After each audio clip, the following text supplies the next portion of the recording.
You're looking at your pipeline right now, and it looks rather thin on the lead generation end of it. Am I right? Worry not. I've got 5 tips here to help you get more leads down that sweet, sweet funnel. My name's Eddie. I worked 2 decades in sales. I've generated well over $100 million in sales. I've trained a whole lot of salespeople that had no prior experience to become top performers. And I can count amongst my clients firms like HSBC, Cartier, or even, Petronas, one of the world's largest energy companies. So I do generally believe I have something to teach you here. So pay attention, switch off the TikToks, switch off the notifications, and listen up, because this is about to be really helpful for you guys. So step 1, and this is not financial advice, this is sales advice. Past performance will guarantee future returns. And what do I mean by this? Any company has some kind of CRM, customer database. Either it's Excel, either it's a CRM like Salesforce, or even it's your accounting books. But basically, anything that is an old client of your company is potential gold. What I mean by this is clients that used to buy your product or services a couple of years ago are still very much relevant as leads today. Old, in my books, is gold, all right? Now, they might have stopped buying from you or from your firm for X, Y, and Z reasons, or someone didn't like you or anything like that. But remember, things are not static. The market dynamics always change. People come and go. So that person didn't want to buy from you a couple of years ago, he might be gone. You don't know that.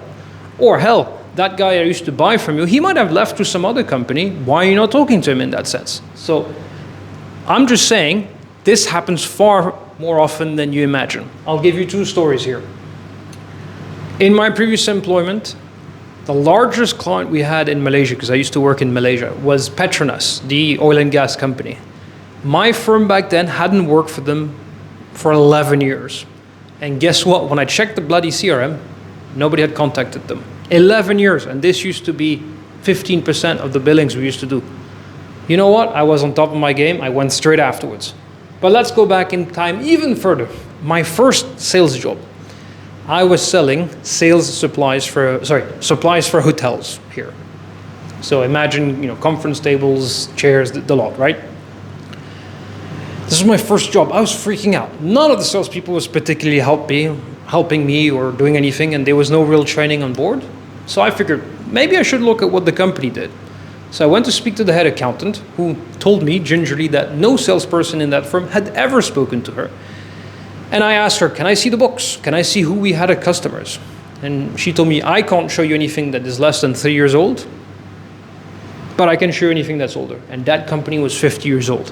Now, obviously, I didn't go for 50 years worth of data because I didn't stay there very long. It was only a 6 months internship. Nonetheless, I found a whole lot of companies or hotels that used to buy from us that we stopped contacting because, the salesperson that handled that account left, or, all sorts of reasons. Remind you, this is 20 years ago. CRMs didn't exist.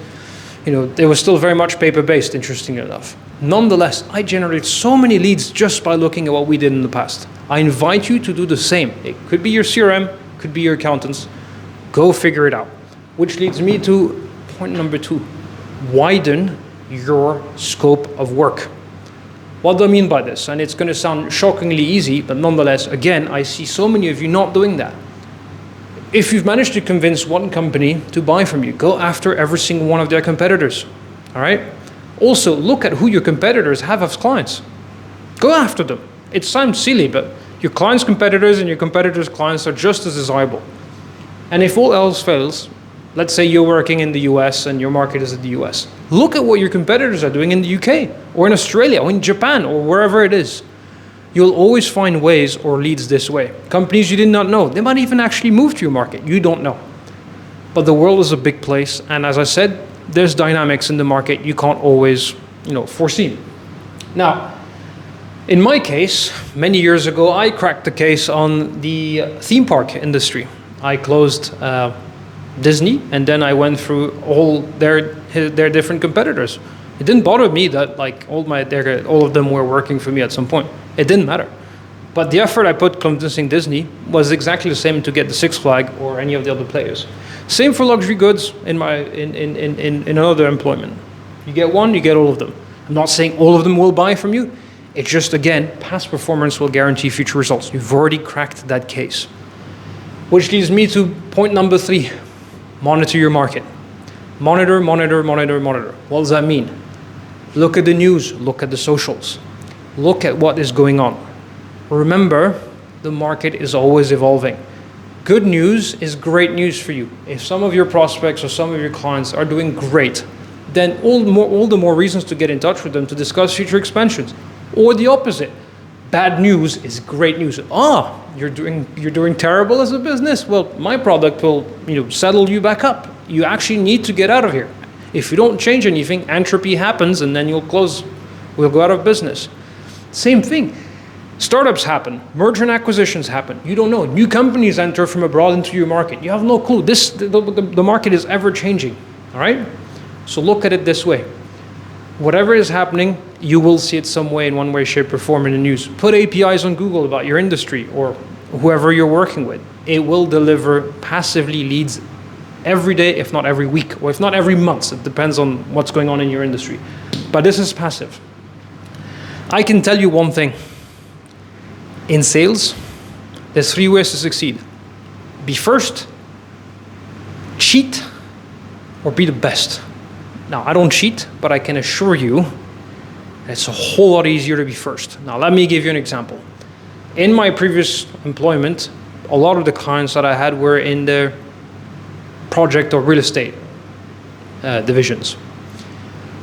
I figured out that all these projects would be announced far earlier than in the news on, architecture forums. So guess what? Those projects hadn't even broken ground. I already knew who the companies were. I already knew what the scope of work was. I already knew what the projects were. So when I approached those guys, I didn't have to fight for attention because I was already first. I was by far the first. Those guys were. I got a lot of brownie points for that because they're like, holy hell, you know about us? We don't even go public yet. That's just to give you an idea. Ask yourself, how can I find out? Could be social, could be forums, could be Reddit. I don't know. There's so many industries you could be working in real estate, you could be working in video games, you could be selling timeshares, you could be selling yachts for all I know. Look at that. There's plenty of ways. Which leads me to a fun little story. Being first doesn't mean anything if you don't take action on it. Like for me, I knew about Bitcoin in 2009 because my more hippie liberal friends were partaking in some kind of substances purchased on a certain Silk Road platform, and they used that cryptocurrency to buy pizzas for each other. Should I have paid attention back then? Well, I would definitely not be in the 100 millions, I would be into the billions, but nonetheless. Which leads me to point number 4. Use your goddamn 2 feet. Now, I'm going to get very controversial with you guys in the Generation Z. But not everything can necessarily be done online. Ooh, I'm going to get so much hate for that. But listen to me, just a second before you start raging on the keyboards. There's an acronym I call SEC, but attend the seminars, attend the events, attend the conferences. Because guess what? If your clients are there, your prospects are there. Number 1, from a lead generator's perspective, they're all there under one roof. Why would you not go? Number 2, if you're well prepared, they're not going to be able to ignore you if they're in front of you. Right? It's human nature. You have an interaction, you have a dialogue, they'll answer you. And more importantly, the churn or the rate you can get all those meetings, it'll be so much faster than all those cold calls or all those emails you could send. They're all in the same room together. If you're well prepared, they'll say yes to you. Imagine going to one event and generating all of this. Yet, whenever I do conferences today, I don't see a lot of salespeople there. It's so weird, so weird. The last point is, and I'm going to roll back to my story about Petronas, because I tried to reach that company by emails and my calls to no avail. However, I did find out that they were attending the World Islamic Economic Forum in Kuala Lumpur in Malaysia. I was working in Malaysia back then. So I made damn sure to visit their stand at the event. And there you were. The guy I wanted to speak to was there. He was willing to listen to me, and I got that meeting. And down the line, I closed him. You cannot imagine how excited my HQ was when I put that on my pipeline, right?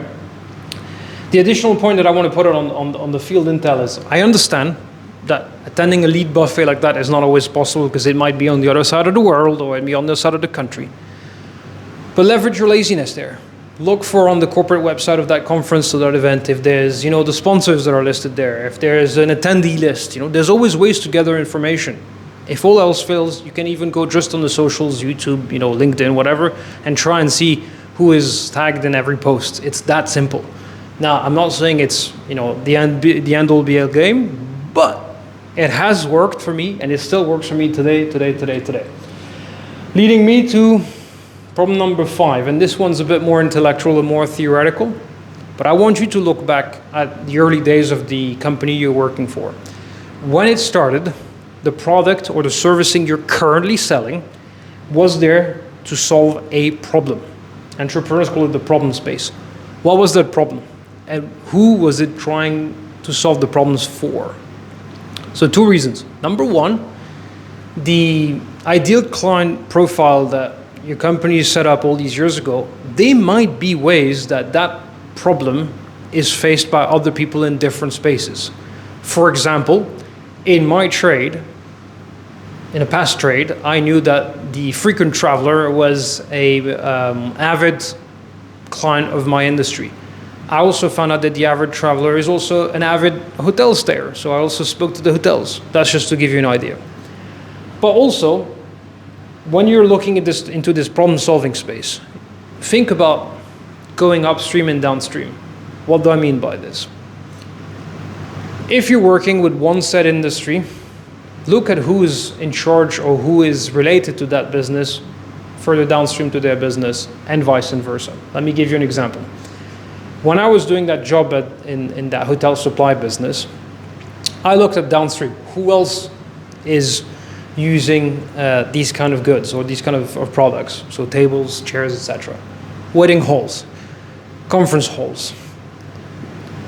Yet nobody spoke to them. That was enough. Upstream, I looked at the companies that set up, those design or those fit-out firms that are building all those new hotels. These guys were super happy to see my portfolio of goods because they could just then simplify their offerings to any new hotels that was being built.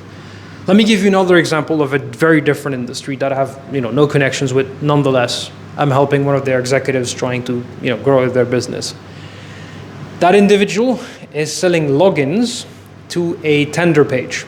So a tender means when you're bidding for a contract, you can get the information and apply to that tender by bidding anonymously on that platform. The login ticket price, or to get access to that tender website, was $100,000. You might go, wow, but just imagine this. The average contract that was being tendered on that website was into the hundreds of millions of dollars, predominantly towards infrastructure, construction, real estate, the lots, right? And I noticed, he told me that most of his clients were all, contractors. So companies that actually build the projects. And I told him, why are you not talking to the engineering firms? Why are you not also talking to the public works firms? Because if you're building like a whole, villa development, they're also going to need to do, piping. They might need, infrastructure for electricity, facilities, this kind of stuff. Didn't do it. Same thing. I said, what about downstream? All those big projects, they need cranes, they need heavy machinery, they need even like basic tools and stuff like that. I said, contractors go for their, for their goods just as much. They might be interested to participate or at least be aware of those tenders. Lo and behold, he multiplied his portfolio by 5 simply by looking at what was beyond his ideal, client fit. I hope this helps you. Please let me know in the comments below what you feel about this, or how your success stories or your failure stories using this, or if you started using it, I'd be thrilled to know about it. Next week, I'm going to go into a different area about how to generate business with the pirate metric. I don't want to go towards too soon about it, but it's going to be really cool. I hope this was helpful. See you again soon. Bye.